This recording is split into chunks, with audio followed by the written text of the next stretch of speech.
Welcome to the Glenn Beck program. We're so glad that you have shown up. And Pat Gray from Pat Gray Unleashed, which you can listen to on podcast at any time.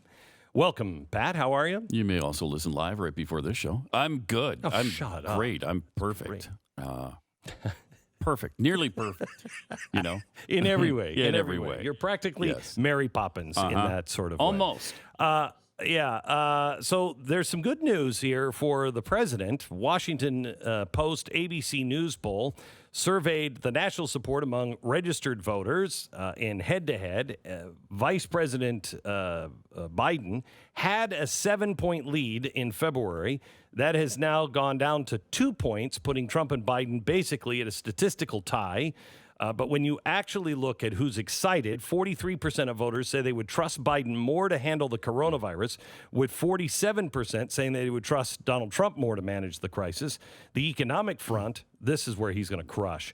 52% of registered voters say they would prefer Trump to manage the economy. 42% say Biden would do a better job.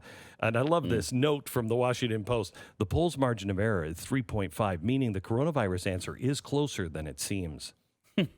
Could be further as well. Right. I think. Yes. Just 28% of Biden's supporters are very enthusiastic about him as a candidate, whereas 46% are somewhat enthusiastic. 55% of those who support Trump say they are very enthusiastic. 32% say they are somewhat enthusiastic. And that's really what wins elections. Mm-hmm. And it's fun to note the Bernie voters, too. The Bernie voters that have said if Bernie's not the nominee, they're voting for Trump. Like 15% of them. That's a pretty high percentage if that turns out to be true. That could swing the election for sure. But what do you make of the Fox News polls that show Biden over Trump in swing counties by 25 points? That's what? Really? Wow. That's amazing. The guy has checked out for the most part. Yeah. Who's voting for him to that extent? And look, polls this entire time have showed Biden with a lead over Trump in almost every poll. Yeah, they have. Again, that a lot of that doesn't mean, when it's a primary, it's one side's getting all the attention. You haven't seen any. There hasn't been any back and forth, right? Trump hasn't said lots of critical things. They haven't had debates where Biden's fallen on his face. It's pretty typical that that's the way it would play out. That being said, we are now in a general election, though everyone seems to think Andrew Cuomo is going to be the nominee for some reason out of nowhere, which is bizarre. I think he is. I think he is. I just don't think you can run Joe Biden. I just don't think it's going to happen.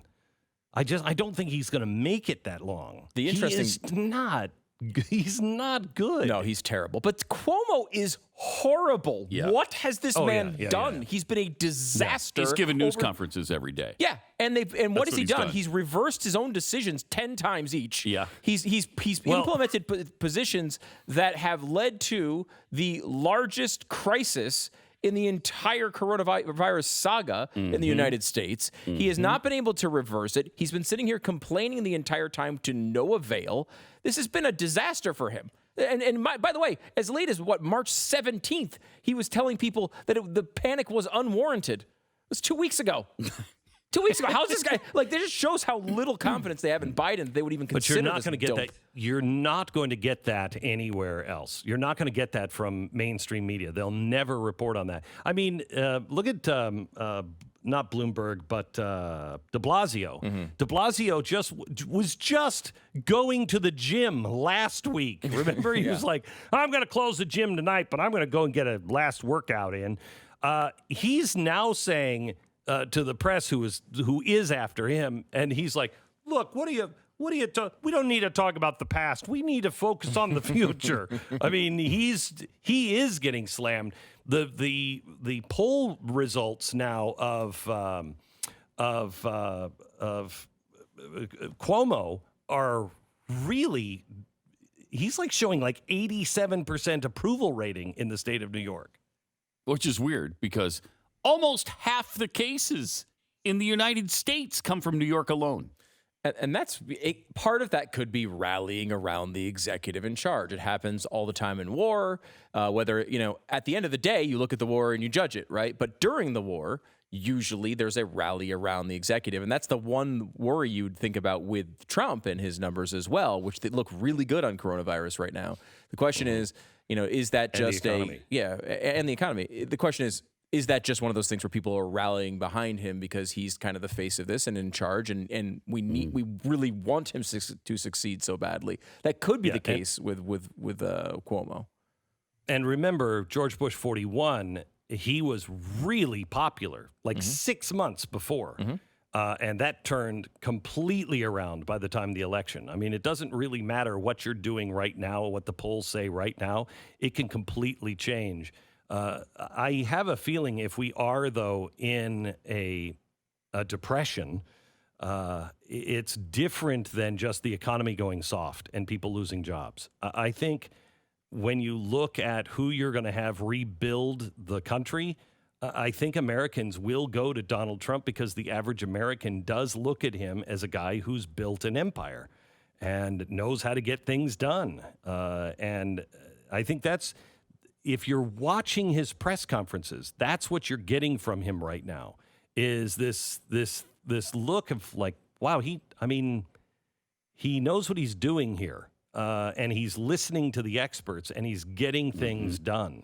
And I think that'll go a long way if the economy is in really bad shape. So I think he'd actually do well. So what do you guys think is the mechanism in which Cuomo replaces Biden? How does that work? He's way ahead in the delegates. Obviously, Cuomo's not on any of the ballots. So I'd have to have so I've been reading up on this. Right?